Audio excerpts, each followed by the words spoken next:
U.S. and Iran say that they're are agreeing on the basic guiding principles, at least following second round talks of some indirect nuclear conversations that are taking place. And Iran's foreign minister, Abbas Araki, says that progress has begun, although a final deal is not close. And President Trump says he is likewise, indirectly at least, participating in some of these negotiatings, and he believes that Iran wants an agreement as the U.S. military pressures increase in that region. So Iran has also conducted drills near the Strait of Hormuz, while Supreme Leader there, Ali Khamenei, is warning against any talk of regime change. So as each day goes by, the stakes seem to get astronomically higher. And now to discuss all of this is Jonathan Hessen. He's a senior fellow at the Jerusalem Institute for Strategy and Security, and he joins us now live from Jerusalem. Jonathan, welcome back to Washington Watch. Thank you so much for staying up late and for joining us. Thank you for having me, Jody. All righty. So do we have real progress, do you think, that's starting here, or is just this Iran stalling? Well, if we really look down to the wording utilized by each side, we do hear from the Iranians, of course, a lot of optimism, and that, yes, there are still wide-ranging gaps that exist, but we have a certain framework to work on. You know, this has pretty much a foundation to establish a framework without any substance to it. So we do hear more from American officials discussing their angles to what actually took place in the room between the U.S. President's special envoys to include Jared Kushner, of course, and Steve Witkoff. There wasn't a lot of optimism from what I understand to start with. So even the smallest type of progress could be regarded as significant. But nonetheless, I am very skeptical about the extent of success of the negotiations that took place in Geneva, Switzerland.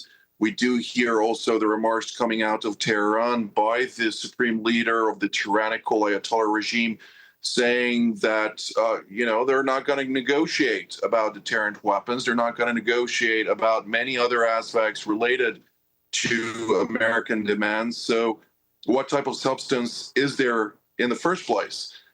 There are many questions lingering. Right. All the while, we also are seeing a lot of U.S. forces entering into the theater, coming into the region, which does send a very clear signal to the Islamic Republic. Yeah, I think a lot of people are rather shocked that even any degree of talks are taking place. So as you just referenced, you do think that the U.S. military pressure in the region is adding to the pressure to even have talks? Well, quite frankly, the number of assets in the region are enough to complete the task as is. If President Trump would have wanted to send that signal of, we want you to be serious in talks with us, he has already done that. The additional assets coming into the theater are more of a credible threat that the United States is deliberate in its actions, and they better take President Trump serious in this context. Unfortunately, I do not necessarily see the Ayatollah regime really believing that something significant can take place, but we do see things happening currently on the ground, including the exercise by the Islamic Revolutionary Guards Corps in the strategic Strait of Hormuz that you referred to, taking place, where for the first time in a very long time, the Ayatollah regime was deliberate enough to block part of the strait for the sake of conducting live fire exercises. Right. So that's poses the question, with what they're doing in the Strait of Hormuz, do you think Tehran is negotiating in good faith, or are they, using what they deem as military escalation on their part as potential leverage?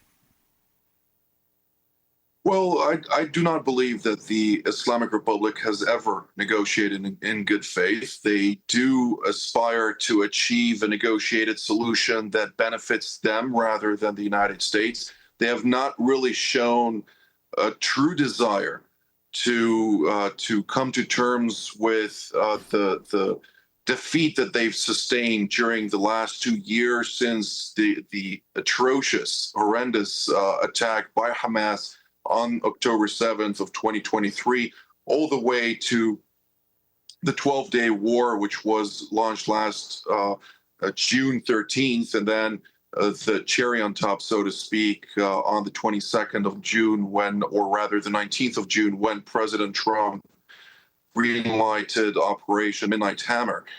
They don't seem to comprehend their current situation that they're currently in, and they keep saying, if we're attacked, we're going to respond in force, and it's not going to stay within the boundaries of Iranian territory. We're going to wreak havoc across the region, something obviously Israel, the United States, or any other country that is deliberate in its the protection of national security interests of their respective countries, but also of freedom of navigation cannot accept.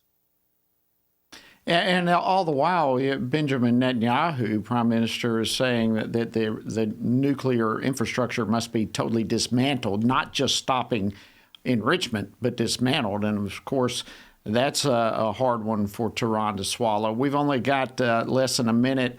What are you hearing in that regard?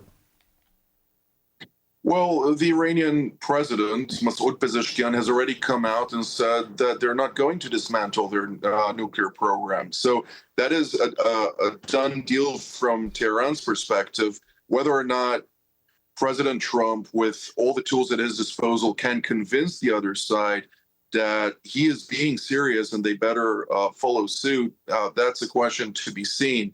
But the last time they have threatened to block the Strait of Hormuz the way they did today by blocking a part of it, we had at the time President Reagan launching. We're going to have to leave it there. All right. Jonathan Hessen, Senior Fellow at the Jerusalem Institute for Strategy and Security, thank you for joining us.